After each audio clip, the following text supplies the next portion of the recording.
पटवार संघ में मन प्रिय मीणा का कद बढ़ा, जिला उपाध्यक्ष बने।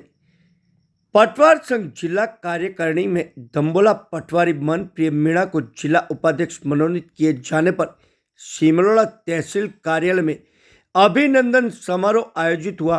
इस अवसर पर अधिकारियों एवं पटवार संघ के पदाधिकारियों ने माला पहनाकर उनका स्वागत किया और नई जिम्मेदारी के लिए शुभकामनाएं दी है। कार्यक्रम में उप तहसीलदार भूमल चौहान भंडारी, उप तहसीलदार राजेश मीणा, ऑफिस कानूनगो सुहाग कुमार पंचाल, भू अभिलेख निरीक्षक योगराज सिंह शक्तावत, उप शाखा सिमरोड़ा के अध्यक्ष कांतिलाल रौत, उपाध्यक्ष अभिजीत कोटेट सहित अन्य कर्मचारी उपस्थित रहे। वक्ताओं ने मनप्रिय मीणा के अनुभव और संगठन के प्रति समर्पण की सराहना करते हुए कहा कि उनके मनोनयन से संघ को मजबूती मिलेगी।